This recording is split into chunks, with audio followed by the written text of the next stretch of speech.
إن الحمد لله نحمده ونستعينه ونستغفره ونعوذ بالله من شرور أنفسنا ومن سيئات أعمالنا من يهده الله فلا مضل له ومن يضلل فلا هادي له أشهد أن لا إله إلا الله وحده لا شريك له وأشهد أن محمدا عبده ورسوله يا أيها الذين آمنوا اتقوا الله حق تقاته ولا تموتن إلا وأنتم مسلمون وبعد فإن أصدق الحديث كتاب الله وخير الهدي هدي محمد صلى الله عليه وعلى آله وصحبه وسلم وشر الأمور محدثاتها وكل محدثة بدعة وكل بدعة ضلالة رب زدني علما رب اشرح لي صدري ويسر لي أمري اللهم علمني ما ينفعني وانفعني بما علمتني وزدني علما سبحانك لا علم لنا إلا ما علمتنا إنك أنت العليم الحكيم اللهم فقهني في الدين وعلمني تأويل كتابك وفقه سنة نبيك محمد صلى الله عليه وسلم واغفر لجميع المؤمنين والمؤمنات والعلماء المسلمين الذين خدموا دينك ونصروه ونشروه وعلموه ودعوا إليه والمجاهدين في سبيلك بأموالهم وأنفسهم حتى أتاهم اليقين ربي يسر ولا تعسر وتمم بالخير وبارك கண்ணியத்திற்கும் மதிப்பிற்கும் உரிய இந்த நிறுவனத்தினுடைய நிர்வாகிகளே, மதிப்பிற்குரிய விருந்தினர்களே, இந்த கல்லூரியில் படிக்கின்ற மாணவிகளே, அல்லாஹு தஆலா உங்களுக்கும் எனக்கும் இந்த கல்வியில் அருள் புரிய வேண்டும், நன்மைகளை நமக்கு நெருக்கமாக்கி தர வேண்டும், பாவங்களை விட்டும் குற்றங்களை விட்டும் தீமைகளை விட்டும் அல்லாஹு தஆலா நம்மை பாதுகாக்க வேண்டும். அல்லாஹுடைய இந்த மார்க்கத்திற்காகவே வாழ்ந்து இந்த மார்க்கத்திற்காகவே மரணிக்கின்ற நற்பாக்கியத்தை, அல்லாஹுடைய மார்க்கத்திற்காக உயிரையும் பொருளையும் அர்ப்பணம் செய்கின்ற நற்பாக்கியத்தை எனக்கும் உங்களுக்கும் தந்தருள வேண்டுமென்று அல்லாஹுவிடத்தில் அவனுடைய அழகிய பெயர்களினாலும் அவனுடைய உயர்ந்த பண்புகளினாலும் துஆ செய்தவனாக இந்த உரையை ஆரம்பம் செய்கிறேன். அல்ஹம்துலில்லாஹ், ஆமீன். மதிப்பிற்குரிய சகோதரிகளே, இன்று நாம் நம்முடைய இந்த அமர்வுக்காக எடுத்துக்கொண்ட தலைப்பு என்ன? அனா அஸ்அலுக்குன் மா ஹுவ உன்வானுல் முஹாதரா மா ஹுவ உன்வானுல் ஹதீஸ் மௌதுஉல் ஹதீஸ் மாதா. இன்று நாம் எடுத்துக்கொண்ட தலைப்பு அல் குர்ஆனுடன் நம்முடைய சான்றோர், நல்லவர்கள், நம்முடைய முன்னோர். அதாவது இந்த குர்ஆன் அல்லாஹுடைய கலாம், நம்முடைய முன்னோர், சான்றோர், நல்லவர்கள் இந்த குர்ஆனை எப்படி மதித்தார்கள், இந்த குர்ஆனோடு எத்தகைய தொடர்பை அவர்கள் எடுத்துக்கொண்டார்கள், அதனால் அல்லாஹு தஆலா அவர்களை இந்த உலகத்தில் எப்படி உயர்த்தினான். புரியுதா? இந்த தலைப்புக்காக நாம் எடுத்துக்கொண்ட ஒரு பெரிய மனிதர், ரொம்ப பெரிய ஆலிம், ரொம்ப பெரிய ஆலிம். அவங்க யாரு? அபுல் ஆலியா. அவங்க பேர் என்ன? அபுல் ஆலியா என்பது அவங்களுடைய குனியத். சரியா? அவங்களுடைய பேர் அபுல் ஆலியா என்று அவங்க பிரபலமானவங்க. அவங்களுடைய உண்மையான பேரை பார்த்தீங்கன்னா ரஃபீ இப்னு மஹ்ரான். ரஃபீ இப்னு மஹ்ரான் அபுல் ஆலியா. இவங்க பிறப்பால் அரபி கிடையாது, பிறப்பால் அரபி வம்சத்தை சேர்ந்தவர் அல்ல. இவர் ஒரு பாரசீகத்தை சேர்ந்தவர். பாரசீகம் என்றால் என்ன? இன்றைய ஈரான் இருக்கு பாருங்க, ஈரான், ஈரான் சொல்றாங்கல்ல, ஈரான், அரபியில் ஈரான். அந்த ஈரான்லேருந்து இன்றைக்கு ரஷ்யா வரைக்கும், ரஷ்யாங்கிறது அது ஒரு சின்ன பகுதி தான் கிறிஸ்துவர்களிடத்தில் இருக்கு. அதனுடைய பெரும்பாலான பகுதி முஸ்லிம் மன்னர்களால் வெற்றி கொள்ளப்பட்டு முஸ்லிம் நாடுகளாக இருந்தன. இப்போது முஸ்லிம் நாடுகளாகத்தான் இருக்கின்றன. புரியுதா? அதர்பைஜான், கசகஸ்தான், தஜகிஸ்தான், உஸ்பெகிஸ்தான், சரியா, தாத்தார்ஸ்தான், இந்த மாதிரி நிறைய முஸ்லிம் நாடுகள், அந்த முஸ்லிம் நாடுகள், அந்த அதாவது பின்னாடி முஸ்லிம் நாடுகளாக வெற்றி கொள்ளப்பட்டன. புரியுதா? அதில் பிறந்தவங்க தான் யாரு? ரஃபீ இப்னு மஹ்ரான் அபுல் ஆலியா. ரஃபீ இப்னு மஹ்ரான் அபுல் ஆலியா ரஹிமஹுல்லா, அவங்கள பற்றி தான் நம்ம பார்க்க போகிறோம். சரியா? இவர்கள் முஸ்லிம் ஆட்சியாளர்களால் அந்த நாடுகள் வெற்றி கொள்ளப்பட்ட போது போரிலே கலந்தவர்கள், அங்கே இருக்கக்கூடிய வாலிபர்கள் எல்லாம் கைதிகளாக ஆக்கப்படுவது உண்டு. அப்படி கைதிகளாக ஆக்கப்பட்டு அவர்கள் இப்ப இருக்கக்கூடிய ஈராக் பகுதிக்கு அழைத்து வரப்படுகிறார்கள். போரிலே கலந்து கொண்ட முஜாஹிதுகளுக்கு அந்த கைதிகள் பங்கு வைத்து கொடுக்கப்படுவார்கள். இவர்கள் யாருக்கு அடிமையாக ஆனார்களோ அந்த வீட்டிலே வேலை செய்வது, அவர்கள் சொல்லக்கூடிய பணிகளை நிறைவேற்றுவது, இதுதான் அவர்களுடைய கடமையாக இருக்கும். அவர்கள் கொடுக்கக்கூடிய உணவை சாப்பிடுவார்கள். இப்படியாக இவங்களுடைய வாழ்க்கை கடந்தது. இவரை போல பல நூறு வாலிபர்கள் அந்த மாவரா உன் நகர், அந்த ஈரானுக்கு பின்னாடி உள்ள அந்த பகுதியிலிருந்து கைதிகளாக கொண்டு வரப்பட்டு முஸ்லிம்களிடத்தில் அடிமைகளாக வேலை செய்து கொண்டிருந்தார்கள். அந்த காலத்தில் இருந்த முஸ்லிம்கள் யாரு, எப்படிப்பட்டவர்கள் என்றால் அவர்கள் நம்மை போன்று அல்ல. அவர்கள் நம்மை போன்று அல்ல, அவர்கள் முஸ்லிம்கள். இப்ப நம்ம யாரு, நாம யாரு? நாம் மூமின்களா? நாம் முஸ்லிம்கள் என்று நம்மை சொல்லிக் கொள்கிறவர்கள். நாம் யாரு? முஸ்லிம்கள் என்று நம்மை சொல்லிக் கொள்கிறோம், அவ்வளவுதான். நாளைக்கு அல்லாஹ்விடத்துல போனாதான் தெரியும் எத்தனை மார்க்கு போடுறான், அல்லது மலக்கு அனுப்பி தூக்கி போட்டு மிதிக்க சொல்றானா. அல்லாஹ், என்ன இஸ்லாமை வச்சிருக்கிறோம்? இஸ்லாம்ங்கிற பேரை வச்சுக்கிட்டோம், இஸ்லாம்ங்கிற பேரை வைத்து கொண்டோம். சில அடையாளங்களை ஒட்டி கொண்டோம். சில அடையாளங்களை, பெண்களாக இருந்தால் ஹிஜாப் போட்டுக்கிறீங்க, ஆண்களாக இருந்தால் தாடி வச்சுக்கிறோம், தொப்பி போட்டுக்கிறோம். இந்த மாதிரி ஏதாவது அடையாளத்தை ஒட்டி கொண்டோம். நாம் முஸ்லிம்களா மூமின்களா என்றால் குர்ஆன் சாட்சி சொல்லணும், ஹதீஸ் சாட்சி சொல்லணும். சரியான நேரத்தில் தொழுகிறோமா, அந்த தொழுகை உள்ளச்சத்தோடு இருக்கிறதா, அப்போ முஸ்லிம்கள் மூமின்கள். முஸ்லிம்கள் இன்ன ஸலாத்த கானத் அலல் முஃமினீன கிதாபன் மௌகூதா கத் அஃப்லஹல் முஃமினூன அல்லதீன ஹும் ஃபீ ஸலாத்திஹிம் காஷிஊன். நிச்சயமாக தொழுகை மூமின்கள் மீது நேரம் குறிக்கப்பட்டதாக இருக்கிறது. தொழுகையில் உள்ளச்சத்தோடு இருக்கக்கூடிய மூமின்கள் வெற்றி அடைந்தார்கள். இருந்தால் அல்ஹம்துலில்லாஹ், அல்லாஹ் நம்மை மூமின்கள் என்று எழுதி விடுவான். சரியா? சரி, செய்திக்கு வருவோம். அந்த காலத்தில் இருந்தவர்கள் முஸ்லிம்கள் மூமின்களாக சொல்லில் செயலில் இருந்தார்கள், ஆடைகளில் மட்டுமல்ல. சொல்லில் செயலில் இருந்தார்கள், ஆடைகளில் மட்டுமல்ல, கலாச்சாரத்தில் மட்டுமல்ல.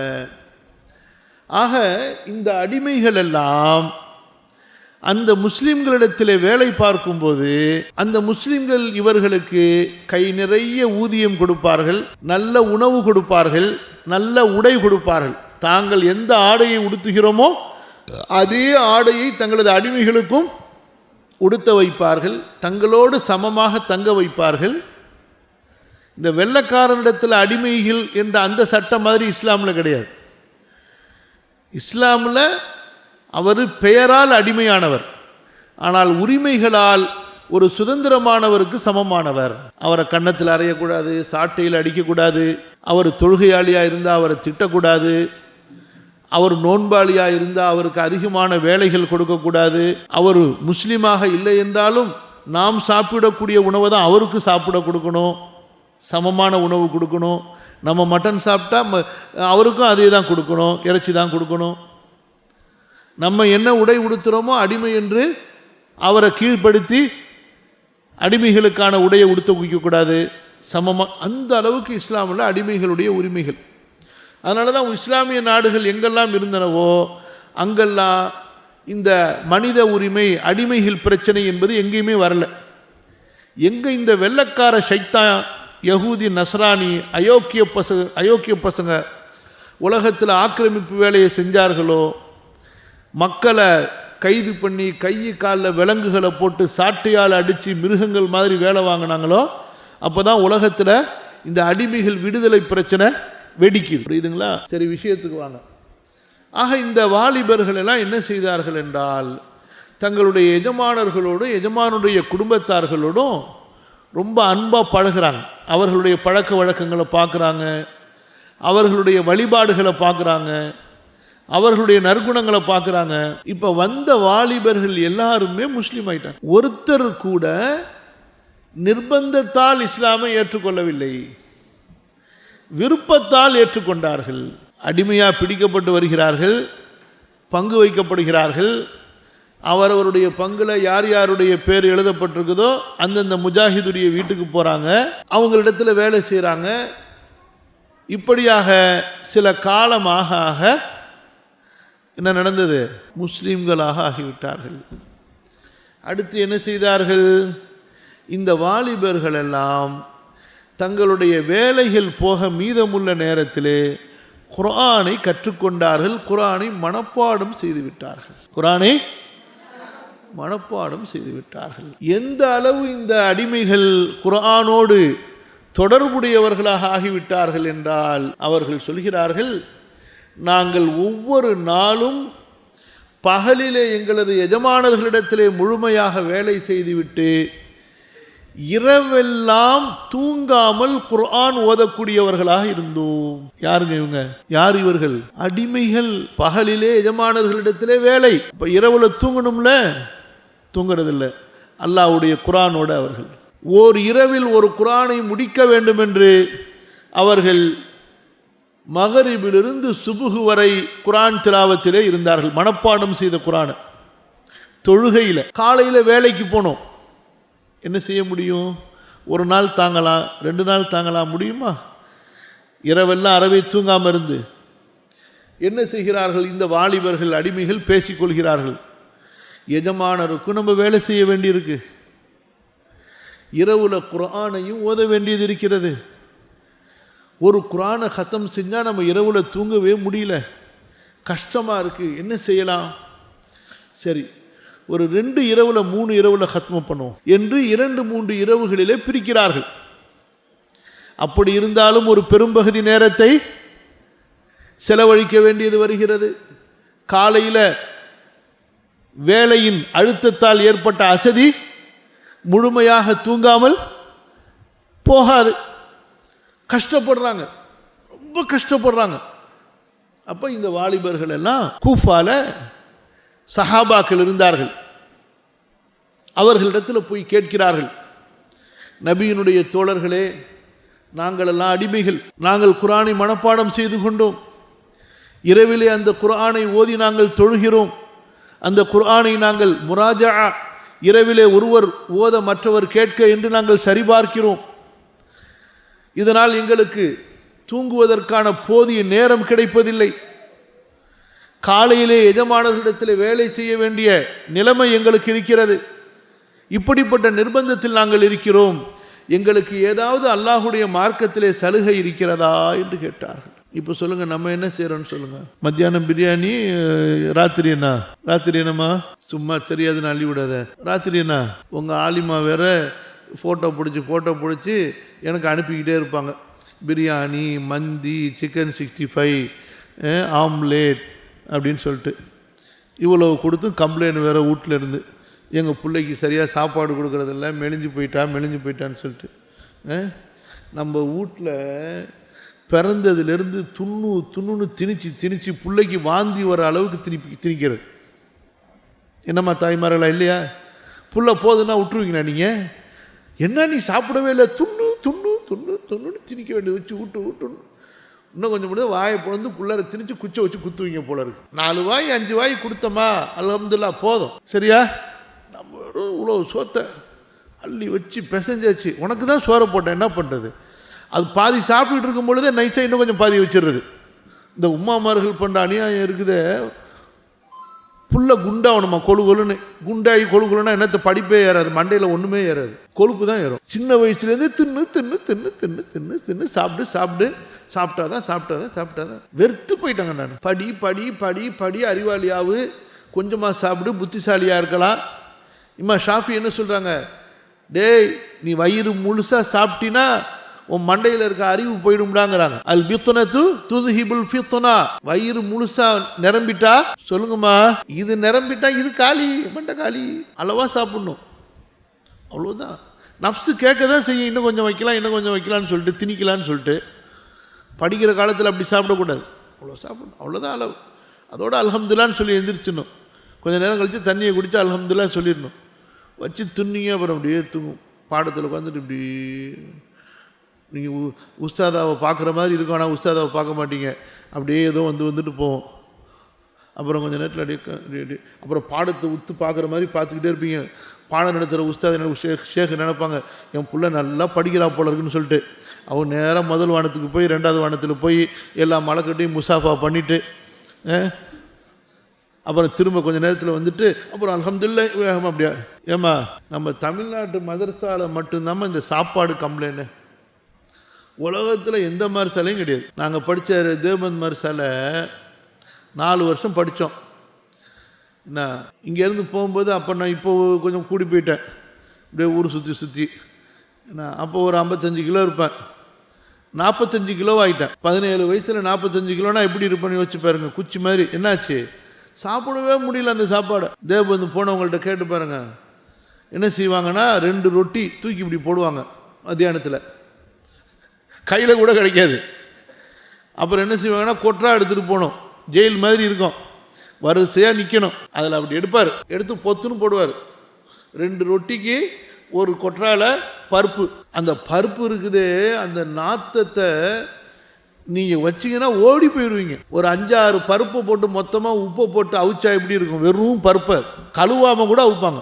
எப்படி இருக்கும் ஸ்மெல் சொல்லுங்கள் பார்க்கலாம். அதை தூக்கிட்டு போகணும், 1/2 கிலோமீட்டருக்கு ரூமுக்கு நடக்கணும். அங்கே போனால் நாங்கள் 2 பேரும் வாங்கிட்டு போவோம், ஆளுக்கு 2 ரொட்டி. அங்கே இன்னும் 2 பிஸ்கின் இருப்பாங்க எங்களோட. அங்கே எப்படின்னு சொன்னால் அட்மிஷன் வைப்பாங்க, நுழைவுத் தேர்வு வைப்பாங்க. அந்த நுழைவுத் தேர்வில் எல்லாரும் 50க்கு 37% நம்பர் எடுக்கணும். இங்கே தமிழ்நாட்டிலேருந்து சில மிஸ்கின் வந்திருப்பார். மிஸ்கின்னா என்ன சொல்கிறான், படிப்பில் மிஸ்கின்னு, படிக்காமல் ஊர் சுற்றுறாங்க பாருங்கள். இந்த காலத்தில் படிக்காமல் ஃபோனை நோண்டிக்கிட்டு அங்கே பேசிக்கிட்டு கதை பேசிக்கிட்டு இருக்கிறாங்களா இல்லையா? படிக்க வந்தால் படிக்கணும், சரியா? கூட்டம் நினச்சிட்டு இருக்கக்கூடாது.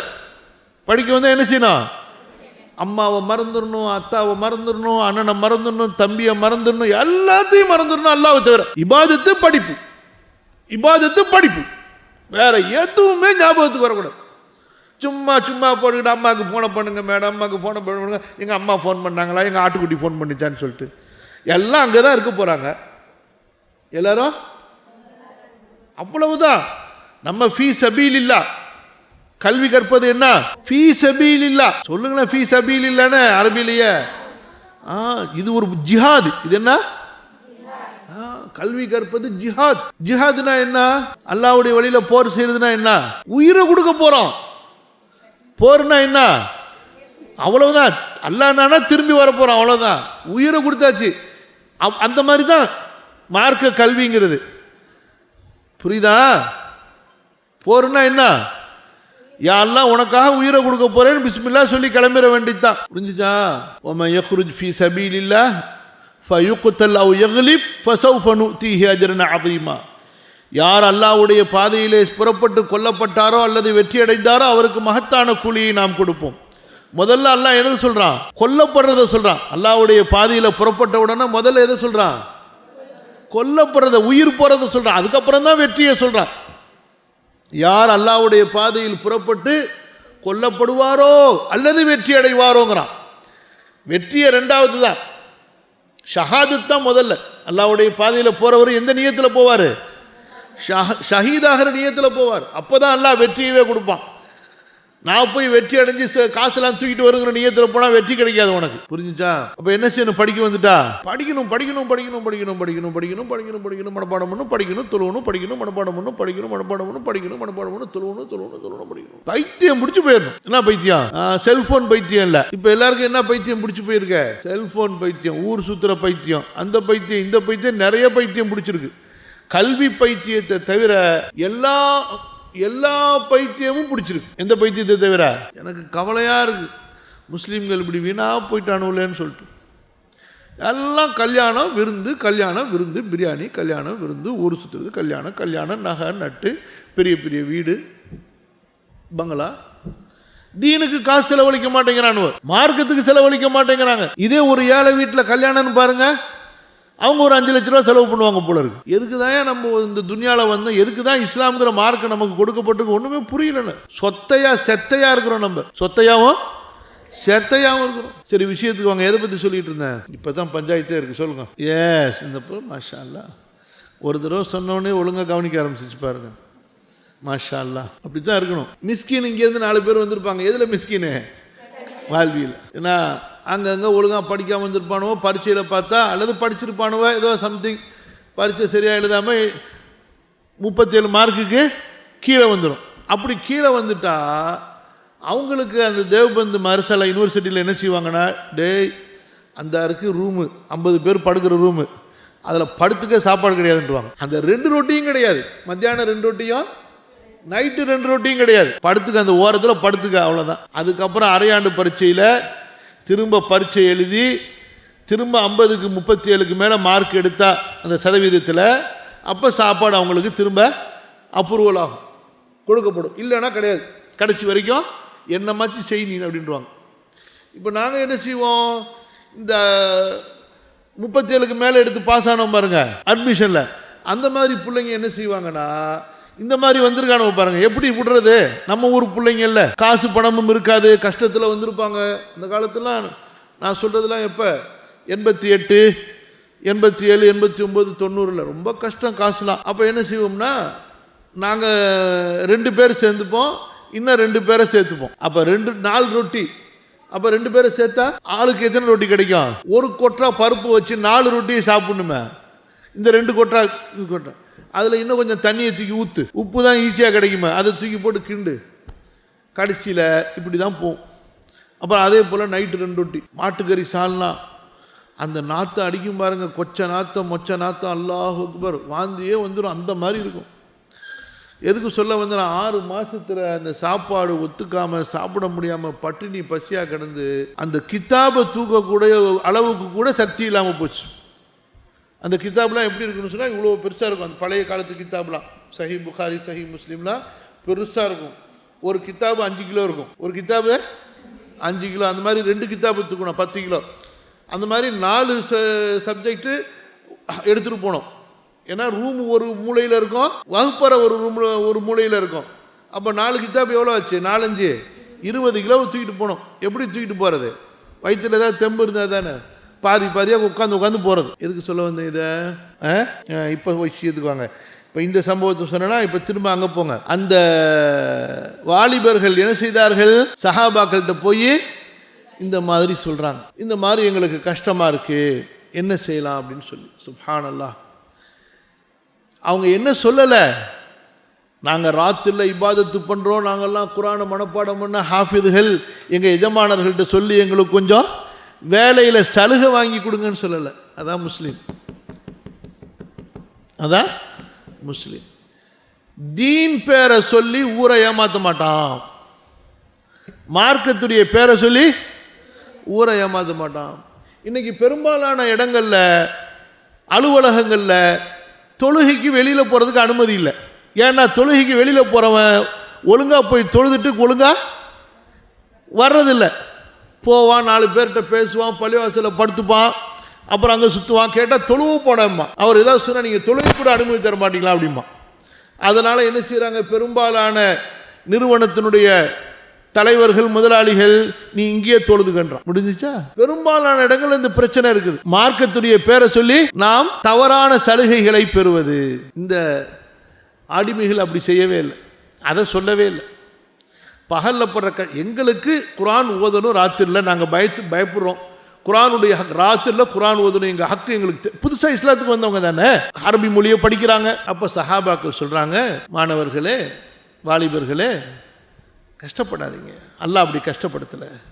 நீங்கள் வாரத்துக்கு ஒரு தடவை ஹத்தம் பண்ணால் போதும், வாரத்துக்கு ஹத்தம்.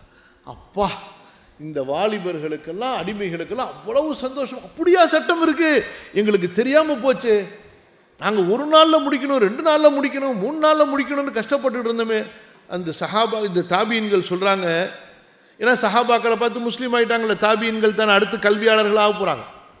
அப்போ இவங்க சொல்கிறாங்க, எங்களுக்கு ரொம்ப பெரிய சந்தோஷமாக இருந்துச்சு அந்த சஹாபாக்கள்கிட்ட விளக்கம் கேட்டு, எங்களுக்கு 1 வாரத்தில் நீங்கள் குரான் ஹத்தம் பண்ணால் போதுன்னு சொன்னதுனால நாங்கள் இரவில் தேவையான அளவுக்கு ஓய்வும் எடுத்துக்கொண்டோம், பகலில் வேலைகளையும் சரிவர செய்தோங்கிறாங்க. முடிஞ்ச கதை இப்படி போயிட்டே இருக்கு. அப்போ ஒவ்வொரு அடிமையும் அவரவருக்கு ஏற்ப கல்வி கற்றுக்கிட்டே இருக்கிறார். அல்லாஹு தஆலா யாரை உயர்த்த நாடுறானோ அவர்கள் அல்லாஹு தஆலா உயர்த்துறான். அதில் இப்போ நம்ம பேசி கொண்டிருக்கிறோம் பாருங்கள், யார் அவர்? அபுல் ஆலியா. அபுல் ஆலியா கரெக்டாக சொல்லணும், ஒரு எழுத்தை கூட விடக்கூடாது. அபு ஆலியா இல்லை, அபுல் ஆலியா ரஃபி இப்னு மஹ்ரான்.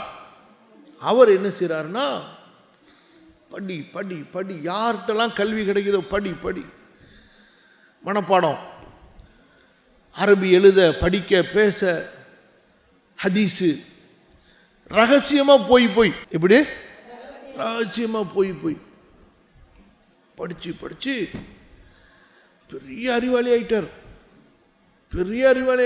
அவர்கள் முதலாவது ஒருத்தர் அடிமையாக இருக்கிறாங்க. ரெண்டாவது அந்த அபுல் ஆலியாவை ஒரு தமீம் குலத்தைச் சேர்ந்த ஒரு பெண், அவங்க அந்த அபுல் ஆலியாவை விலைக்கு வாங்கி தன்னுடைய வேலையில் அடிமையாக வச்சுருக்கிறாங்க. அவங்க கவனிச்சுக்கிட்டே இருக்கிறாங்க இவர் செய்கிற வேலையெல்லாம்.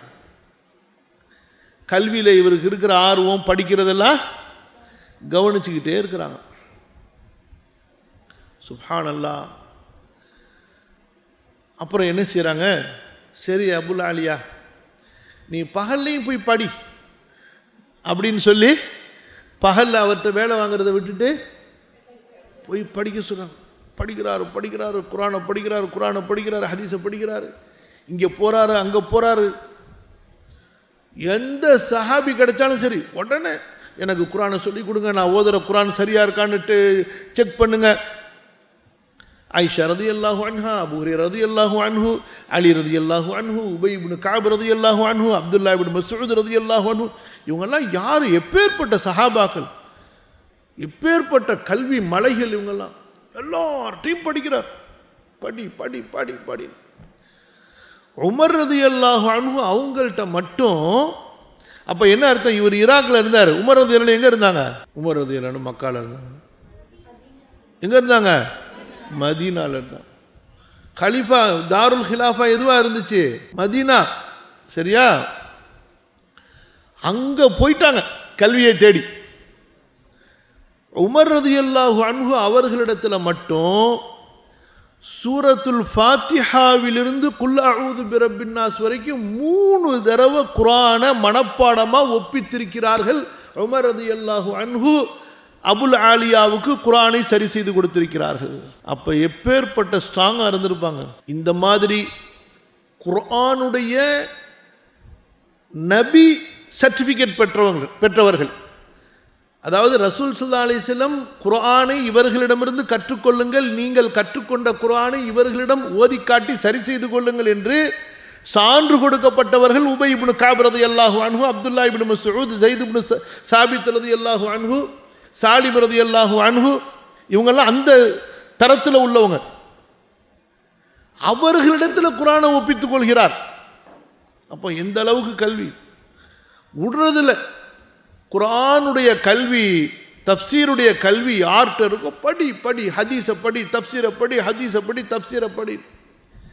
கடைசியில் என்ன ஆகிவிட்டது, அவருடைய வயசில் அவரை விட கல்வியாளர் யாருமே இல்லைங்க. அவருடைய வயசுல அவரை விட பெரிய பேர்பட்ட கல்வியாளர் ஆயிட்டார். எஜமானி அம்மா பார்த்துக்கிட்டே இருக்கிறாங்க. ஒரு நாள் வெள்ளிக்கிழமை ஜுமா தொழுகையில் அடிமை பள்ளிவாசலுக்கு போறார். அப்படி போகும்போது, இன்னைக்கு நானும் உன்னோட வர்றேன்ப்பா வா அப்படின்னு சொல்லி யாரு புறப்படுறா? அந்த எஜமானியும் போனா. அபுல் ஆலியா பள்ளிக்குள்ளார போனாரு. பள்ளிவாச சஹாபாக்களால் தாபீன்களால் நிரம்பி இருக்கு கூஃபாவுடைய பள்ளி. முஸ்லிம்களின் கூட்டமே, தொழுகையாளிகளே அப்படின்னு அறிவிப்பு செய்யறாங்க. யாரு? அவர் அடிமை அப்படி பேசுவாரா?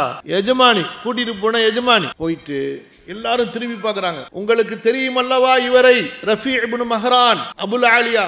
ஆமா, இவரை நான் உரிமையிட்டு விட்டேன் அல்லாஹ்விற்காக அப்படிங்கிறாங்க. இப்போ எல்லாரும் சொல்றாங்க, இவரை உரிமையிட்டுட்டீங்களா?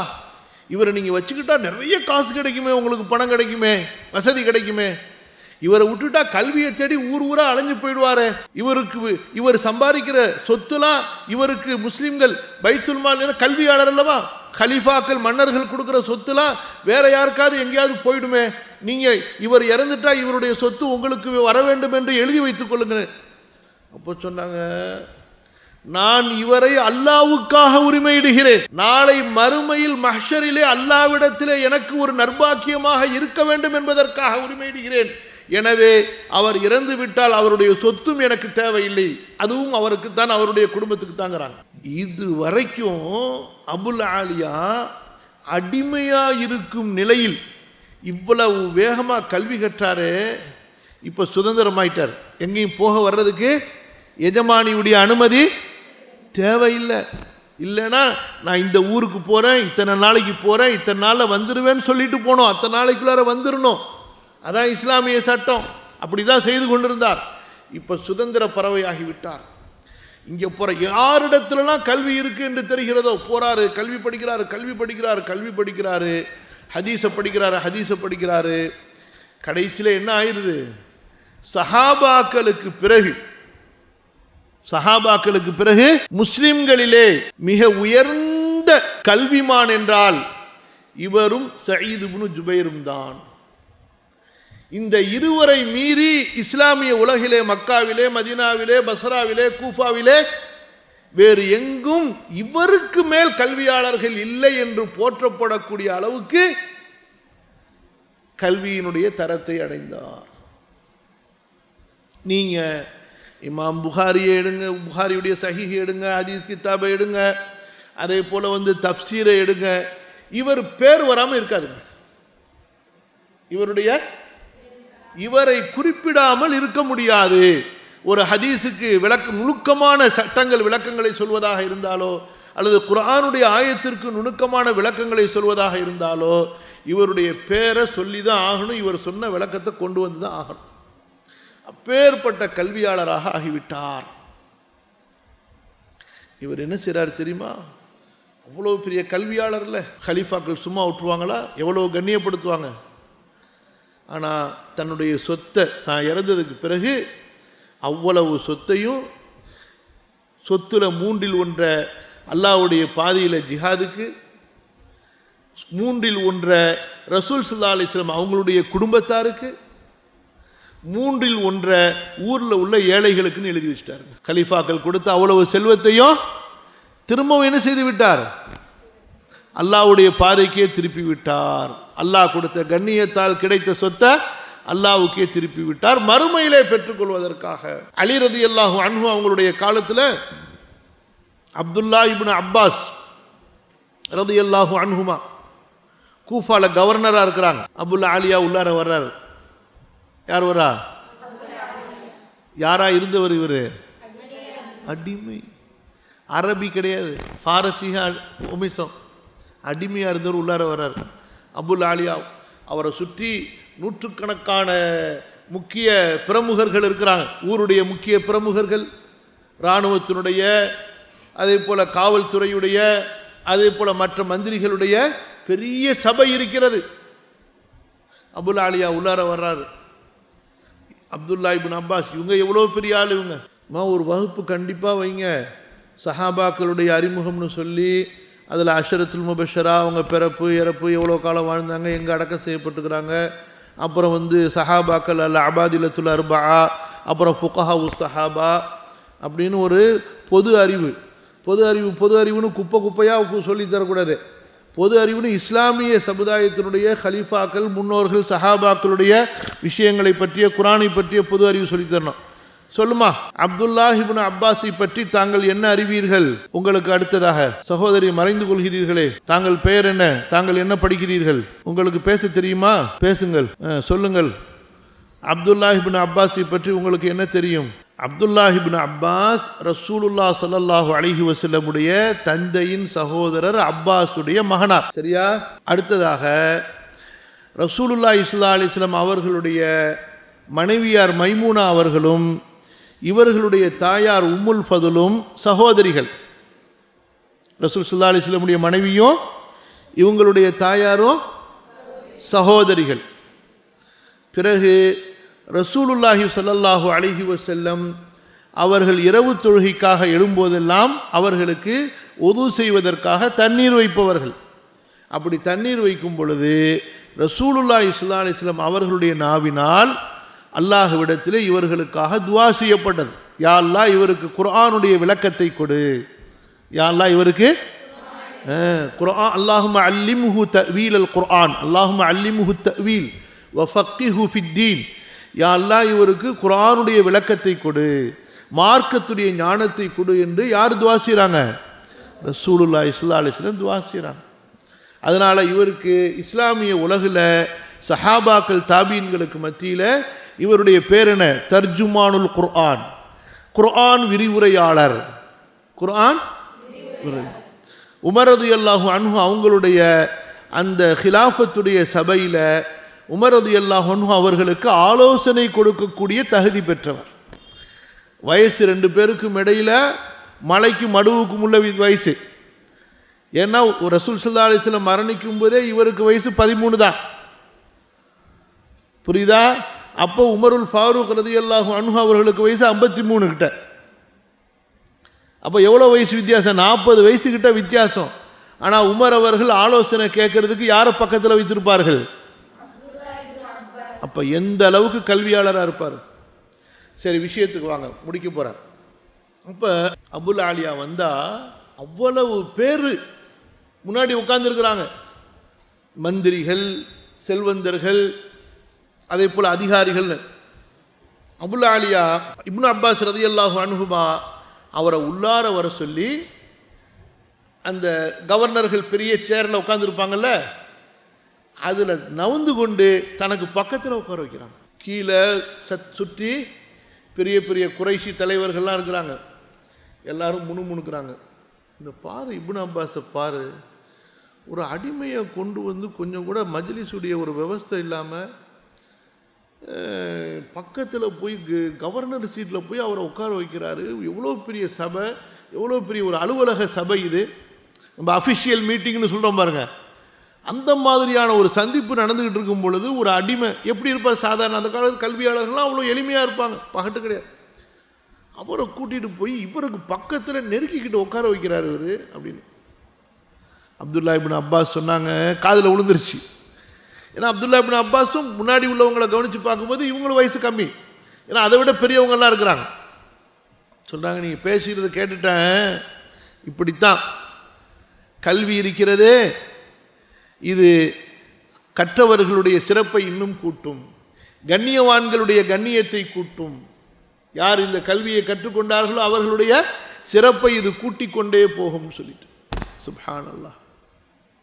புரியுதாமா? பாருங்க, குர்ஆனுக்காக வேண்டி தன்னை அர்ப்பணித்த இந்த ஒரு அடிமை அவருடைய வாழ்க்கை எப்படி மாறியது என்றால், சஹாபாக்கள் தெரிந்து இவர் இனி அடுத்து குர்ஆனை கற்பவர்களெல்லாம் இவர் வழியாக சஹாபாக்களை போய் சேரக்கூடிய அளவுக்கு இவருக்கு ஒரு செயின் அல்லாஹ் கொடுத்துட்டான். இன்னைக்கு நம்ம குர்ஆன் ஓதக்கூடிய காரிகளுடைய பெயர்கள் கேட்குறோமா இல்லையா? ஹஃப்ஸ், அபுல் அலா, அம்ருன்னு சொல்லி இவர்கள் எல்லாருக்கும் இவர் உஸ்தாத். அதே போல குர்ஆனுடைய விரிவுரை இருக்கிறது பாருங்கள், சஹாபாக்கள் பெறப்பட்ட விரிவுரைகள். இந்த விரிவுரைகள் எல்லாம் யார் மூலமாக நமக்கு கிடைக்கிறது? யார் மூலமாக? அபுல் ஆலியாவின் மூலமாக நமக்கு கிடைக்கிறது. எப்பேற்பட்ட பாக்கியத்தை அல்லாஹ் அவருக்கு கொடுத்தான். எதன் மூலமாக? குர்ஆன் மூலமாக, குர்ஆனுடைய கல்வியின் மூலமாக. புரியுதா? ஆகவே நாம் என்ன செய்ய வேண்டும்? வர வேண்டும். காலையில் என்ன சாப்பாடு என்று குறித்து கொள்ள வேண்டும், மதியானம் என்ன சாப்பாடு என்று குறித்து கொள்ள வேண்டும், இரவு என்ன சாப்பாடு என்று கேட்டுக்கொள்ள வேண்டும். அதற்கு பிறகு வீட்டிலே ஃபோன் செய்து எங்களுக்கு ஒரே சாப்பாடு கொடுக்கப்படுகிறது, எங்களுக்கு உணவை மாற்ற சொல்லுங்கள், எங்களுக்கு ருசியான சுவையான உணவை கொடுக்க சொல்லுங்கள் என்று அவர்களுக்கு சொல்ல வேண்டும். அப்படியா? இந்த கல்விக்காக உங்களை நீங்கள் முழுமையாக அர்ப்பணிக்க வேண்டும். இமாம் ஷாஃபிஈ ரஹிமஹுல்லாஹ் சொல்வார்கள், அல் இல்மு லா யுஅதீக பஅதஹு ஹத்தா துஅதியஹு குல்லக. உன்னை நீ கல்விக்கு முழுமையாக கொடுக்காதவரை கல்வி உனக்கு ஒரு சிறிதையும் கொடுக்காது. கல்வி உனக்கு உன்னை நீ அதற்கு முழுமையாக கொடுக்காதவரை ஒரு சிறிதையும் உனக்கு கொடுக்காது. அந்த கல்வியில் கொஞ்சம் கிடைச்சிட்டாலே போதுங்க. சுப்ஹானல்லாஹ். புரியுதா? உமருல் ஃபாரூக் ரலியல்லாஹு அன்ஹு மக்காவுக்கு வந்தாங்க, ஹஜ் செஞ்சாங்க, உம்ரா செஞ்சாங்க. ஹஜ்ஜுக்காக வேண்டி மினாவுக்கு புறப்பட்டாங்க. மக்காவுடைய அமீரும் பின்னாடியே ஓடி வந்துட்டார். உமர் ரலியல்லாஹு கேட்டாங்க, என்னப்பா காபத்துல்லாஹ்ல தொழு வைக்கணும், மக்கள் பிரச்சனைக்கு வருவாங்க, தீர்ப்பளிக்கணும், நீனு என் பின்னாடியே ஓடி வந்துட்டேன் மினாவுக்குன்னு. அதை பற்றி பிரச்சனை இல்லை ஹலீஃபா, நான் ஒருத்தரை எனக்கு அசிஸ்டண்டா எனக்கு உதவியாளரா நான் நியமித்து விட்டேன்கிறாரு. என்னப்பா சொல்கிற, நீ பாட்டுக்கு யாரையாவது மக்கால குறைஷிகளுடைய தலைமை பீடம் அது, அங்கே போய் குண்டக்க மண்டக்க யாரையாவது நீ உனக்கு பிரதிநிதியாக ஆக்கிட்டு வந்துட்டீங்கன்னா யாரப்பா நீ ஆக்கி வச்சிருக்கிற? அது ஹலீஃபா இப்னு அப்சான்னு ஒருத்தரை நான் அமீர் ஆக்கிட்டேன் அப்படின்னு. இப்னு அப்சாவா? கேட்காத பேரா இருக்க, புதிய பேரா இருக்க. அவர் எந்த வம்சத்தை சேர்ந்தவர், எந்த ஊர், யார் அவர்? அது இல்லை ஹலீஃபா, அவர் மக்காவாசி இல்லை, அவர் ஒரு அடிமை. அவர் என்னப்பா நீ சொல்ற? நீனு குறைஷிகளுக்கு மேல ஒரு அடிமையை போய் மக்காவில் இமாமாக்கி விட்டு குறைஷிகளுக்கு அமீர் ஆக்கிட்டு கவர்னர் ஆக்கிட்டு நீதிபதி ஆக்கிட்டு வந்திருக்கிறிய, என்னப்பா சொல்ற? அதை பற்றி பிரச்சனை இல்லை ஹலீஃபா, அவர் பெரிய ஆலிம், குர்ஆனை கற்ற அறிஞர், அதனால தான் நான் அவர் அப்படி ஆக்குனேன். அல்ஹம்துலில்லாஹ். என்ன சொன்னாங்க? அல்லாஹ் அக்பர். பாருங்க, குர்ஆனை கற்ற அறிஞர்னு சொன்னவனையே ஹலீஃபா உமருல் ஃபாரூக் ரலியல்லாஹு அன்ஹு அப்படியே சைலண்ட் ஆயிட்டாங்க. அதுக்கு மேலே கண்ணியம் கிடையாது. சொன்னார்கள், ஆம் அல்லாஹ்வுடைய தூதர் உண்மை சொன்னார்கள், அல்லாஹ் இந்த குர்ஆனை கொண்டு ஒரு கூட்டத்தை கண்ணியப்படுத்துவான், அல்லாஹ் இந்த குர்ஆனால் ஒரு கூட்டத்தை இழிவுபடுத்துவான். எந்த கூட்டத்தை அல்லாஹ் குர்ஆனால் கண்ணியப்படுத்துவான்? எந்த கூட்டம் குர்ஆனை அணைத்துக் கொண்டார்களோ, கற்றார்களோ, படித்தார்களோ, படித்து கொடுத்தார்களோ, குர்ஆனுக்காக வாழ்ந்தார்களோ அவர்களை அல்லாஹ் உயர்த்தி விடுவான். யார் குர்ஆனை புறக்கணித்தார்களோ, அலட்சியம் செய்தார்களோ, கற்கவில்லையோ, கற்பிக்கவில்லையோ, குர்ஆனோடு தங்களுடைய தொடர்பை ஏற்படுத்தி கொள்ளவில்லையோ அவர்கள் இழிவுக்குள்ளானவர்கள். அல்லாஹ் பாதுகாப்பு. புரியுதா சகோதரிகளா? ஆக நீங்க இங்க வந்தது எந்த நோக்கத்துக்காக வந்திருக்கிறீங்க? கல்விக்காக வந்திருக்கிறீங்க. புரியுதா? அந்த நோக்கத்தை கவனத்தில் வைத்தவர்களாகவே நீங்கள் கொடுத்த காலத்தை கழியுங்கள், படியுங்கள், கல்வியாளர்களாக உருவாகுங்கள். கல்விக்காக எனது வாழ்க்கையை நான் அர்ப்பணிக்க வேண்டும், அல்லாஹ் என்னை ஏற்றுக்கொள்ள வேண்டும் என்ற அந்த உயர்ந்த எண்ணத்திலேயே நீங்கள் இந்த இடத்தை விட்டு செல்லும்போது செல்லுங்கள். அல்லாஹ்வுக்காக வாழ்வதை விட, அல்லாஹ்வுடைய தீனுக்காக வாழ்வதை விட, அல்லாஹ்வுக்காக அல்லாஹ்வுடைய மார்க்கத்திற்காக உயிரை விடுவதை விட சிறந்த ஒரு பாக்கியம், சிறப்பான ஒரு இன்பமான ஒரு வாழ்க்கை இந்த உலகத்தில் இல்லவே இல்லை. நாளை மறுமை அல்ஹம்துலில்லாஹ் இத்தகையவர்களுக்கு மிக மிக சிறப்பாக இருக்கும், மிக மிக சிறப்பாக இருக்கும். அல்லாஹு தஆலா கண்ணியப்படுத்துவான், கண்ணியப்படுத்துவான், கண்ணியப்படுத்துவான். ஆகிரத்தில் நபிமார்களுக்கு அடுத்ததாக, ரசூல்மார்களுக்கு அடுத்ததாக அல்லாஹு தஆலா கண்ணியப்படுத்தக்கூடிய சமுதாயம் இல்முள்ளவர்களுடைய சமுதாயத்தை தான். அதுக்கு கீழே தான் எல்லாருமே, அதுக்கு கீழே தான் அல்லாஹ் சுப்ஹானஹு வ தஆலா எனக்கும் உங்களுக்கும் அந்த கண்ணியத்தை பெறக்கூடிய, அல்லாஹ்வுடைய பொருத்தத்தை பெறக்கூடிய, அல்லாஹ்வுடைய மன்னிப்பை பெறக்கூடிய, மறுமையின் மகத்தான வெற்றியை பெறக்கூடிய நற்பாக்கியத்தை தந்தருள்வானாக. அல்லாஹ் சுப்ஹானஹு வ தஆலா நம்முடைய குறைகளை, குற்றங்களை, தவறுகளை, பிழைகளை மன்னித்தருள்வானாக. கல்வியாளர்களுடைய பாதையிலே பயணிக்கக்கூடிய வாய்ப்பை இறுதி வரை அல்லாஹ் சுப்ஹானஹு வ தஆலா நமக்கு ஏற்படுத்தி கொடுப்பானாக. அஸ்தக்ஃபிருல்லாஹல் அஸீம் லி வ லக்கும் ஃபஸ்தக்ஃபிரூஹு இன்னஹு ஹுவல் கஃபூருர் ரஹீம். வஸ்ஸலாமு அலைக்கும் வ ரஹ்மத்துல்லாஹி வ பரகாத்துஹு.